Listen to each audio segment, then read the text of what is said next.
안녕하세요. 역사길잡이 큰별쌤 최태성입니다. 우리는요, 한 가지 질문을 통해서 한국 의료가 어떤 길을 걸어왔는지를 살펴볼까 합니다. 자, 우리나라에 흔히 말하는 근대 의사가 등장한 게 언제일까요? 1885년 제중원 설립 이후에 세브란스 의학교가 만들어지면서 처음으로 서양 의학 교육을 받은 의사들이 등장하기 시작합니다. 그리고 마침내 1908년 우리나라 최초의 면허 의사들이 탄생하죠. 근대 의술이 도입된 이후 의사들은 사회 기반 마련에 함께하면서 단순히 병을 고치는 것을 넘어서요, 정말 나라를 바로 일으켜 세우고자 했습니다. 오늘 그 뜨거웠던 여정을 저와 함께 떠나보시죠. 세브란스 1회 졸업생 김필순 선생은요, 안창호 선생과 형제처럼 지내면서 신민회 조직에도 참여를 합니다. 1911년 백오인 사건으로 일제히 체포 명단에 포함이 되니까 그때 만주로 망명을 하죠. 그곳에서 북쪽의 제중원이라는 의미의 국제진료소를 세워서 독립운동가 및 이주 한인들을 치료하고 병원 수익을 독립운동 자금에 보탭니다. 경성의학전문학교 재학 시절부터 독립운동에 투신한 나창원 선생은요, 의사로서의 길 대신 투쟁을 선택했던 인물입니다. 이 나창원은요, 1919년 3.1운동 당시 학생 대표로 활동했고요. 이후에는 독립운동단체인 대동단에 가입해서 활동을 하죠. 1926년에는 이 병인의용대 조직을 주도하면서 상해 일본 영사관 폭파 계획을 세우기도 했습니다. 나창원은 이 투쟁을 이어가던 그 긴박한 순간에도 병원 운영을 통해서 일반 환자와 독립운동가까지 돌보면서 말 그대로 인수를 행하는 의사의 본분을 놓지 않았습니다.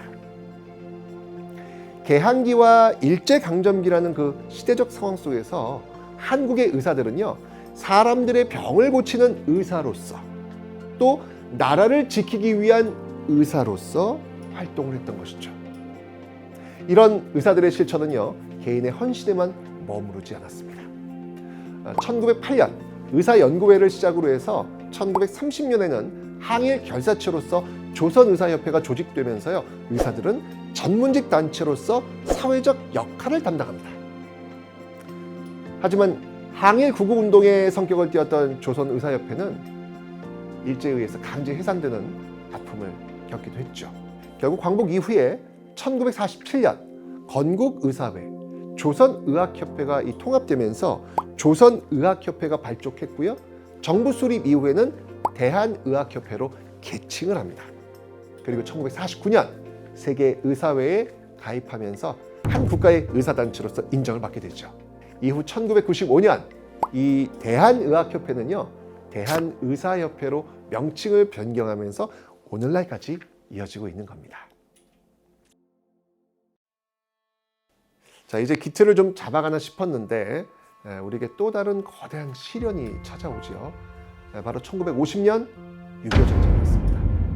아시겠지만 사회는 무참히 파괴되었고요, 많은 사람이 희생되었죠. 전쟁 초기에는요, 이 북한군에 의해서 의료인, 환자를 가리지 않고 희생된 서울대 부속병원 학살 사건이 일어나기도 했습니다. 당시 우리나라 의료 인력은 절대적으로 부족했습니다. 그래서 의대생들까지 야전병원으로 투입되었죠. 제대로 된 의료 장비도 갖춰지지 않은 전쟁터 한복판에서 환자를 치료해야 했습니다. 정말 이 6.25 전쟁으로 인해 가지고 우리나라는 구석기 시대로 그냥 회귀했다라고 볼 수 있을 것 같아요. 그런데 이게 또 역설적으로 한국 의료에는 큰 변화와 발전을 가져다 준 계기가 되기도 합니다. 이 전장에서 발생하는 총상과 외상 환자를 치료하기 위해서 신경외과, 흉부외과, 마취통증의학과 같은 이런 외과 중심의 의학이 빠르게 도입되었고요. 유엔 참전국을 통해서 선진 의료 기술이 전해지면서 전후 한국 의료 체계 재건의 기반이 마련이 되었던 겁니다. 근데 이 전쟁 이후에 이 대한민국을 괴롭힌 게 사실 가난뿐만은 아니었습니다. 당시 그 자주 쓰이던 표현 중에 3대 민족 독이라는 것이 있었습니다. 바로 매독, 기생충, 결핵이었습니다. 그중 가장 지독했던 게 인류 역사상 가장 많은 생명을 앗아간 감염 질환 결핵이었습니다. 가난, 영양 부족, 열악한 주거 환경, 이런 환경 속에서 결핵은 빠르게 퍼져나갔죠. 그렇게 이 결핵 퇴치는 단순한 의료 문제가 아니고요, 국가적 과제였습니다. 이에 1953년 대한결핵협회가 창립되었고요. 결핵 퇴치를 위해서 의사들은요, 정말 이 엑스레이 그 검진 차량을 끌고 전국 농어촌 구석구석을 누비면서 진료와 예방 접종에 힘썼습니다. 사실상 이 결핵과의 전쟁은 우리 공중보건 체계의 진정한 시작점이었다라고 볼 수 있습니다. 1977년 한국 의료 역사에서 또 하나의 큰 전환점이 등장하죠. 직장 의료보험 제도가 시작이 된 겁니다. 처음에는 500인 이상 사업장별로 의료보험 조합을 구성해서 운영하는 방식으로 적용되었는데요. 1989년이었죠. 도시 자영업자까지 포함되면서 불과 12년 만에 전 국민 의료보험 제도가 완성이 됩니다. 당시 전문가 단체였던 이 대한의학협회는요, 의료보험이라는 제도가 현장에서 혼란 없이 잘 작동할 수 있도록 이 정부의 정책 결정 과정에 의료보험 통합 일원화 등 정말 전문적인 의견을 제시하면서 파트너로서 함께했습니다. 자, 여기서 질문 한번 던져볼게요. 그러면 이런 의료 시스템이 있다고 해서 국민 건강이 저절로 지켜지는 걸까요? 중요한 건 병이 생긴 뒤 치료하는 것, 여기에 그치는 게 아니라 질병을 미리 발견하고 예방하는 것이겠죠. 예방과 관리. 자, 이것을 담당하는 중요한 축이 무엇일까요? 그게 바로 건강검진 제도입니다. 우리나라는요, 세계적으로 정말 유례를 찾기 힘든 건강검진 제도를 운영하고 있습니다. 대도시뿐 아니고요, 지방 소도시, 시골 마을까지 정말 촘촘하게 퍼져 있는 그 의사들의 네트워크. 이 의사들이 건강검진을 담당하면서 질병을 조기에 발견하고 만성질환의 관리, 예방접종의 동력까지 이어집니다. 자, 이렇게 보건체계가 확대되면서 수명에도 큰 변화가 생기죠. 기대수명은요, 특정 연도에 태어난 사람이 앞으로 살 것으로 예상되는 수명을 이야기하는데 2023년 기준 우리나라 국민의 기대수명은요 83.5세로 OECD 국가 중 5위입니다. 그런데요, 더 놀라운 게 있어요. 아프지 않고 사는 기간, 요걸 이제 건강수명이라고 하거든요.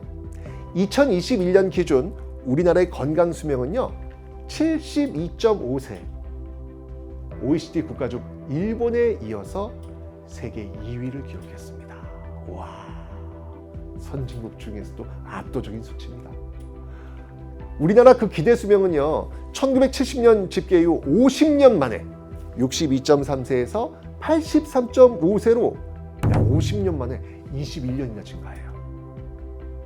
그러니까 병원의 문턱을 낮추고 가까운 곳에서 건강검진을 받을 수 있는 체계를 지탱해온 의사들의 노력이 조기 사망을 막고 국민들의 그 건강한 노년을 만드는데 역할을 했으면 아주 명확해 보입니다. 그리고 여러분이 가장 최근에 경험한 공중보건의 위기 모두 경험했죠? 코로나19 팬데믹입니다. 2019년 말 시작된 코로나19는 전 세계 의료 체계를 다 뒤흔들어 놨습니다. 그런데 그때 한국은 비교적 빠르게 잘 대응한 나라로 평가받고 있습니다. 그 이유 중 하나가 이미 구축되어 있었던 공중보건체계와 의료 인프라였죠. 의사들은요, 우리 다 경험했잖아요. 선별진료소 운영, 중환자 치료, 감염병 대응 지침 마련, 와, 진짜 현장 최전선에서 열심히 대응했습니다.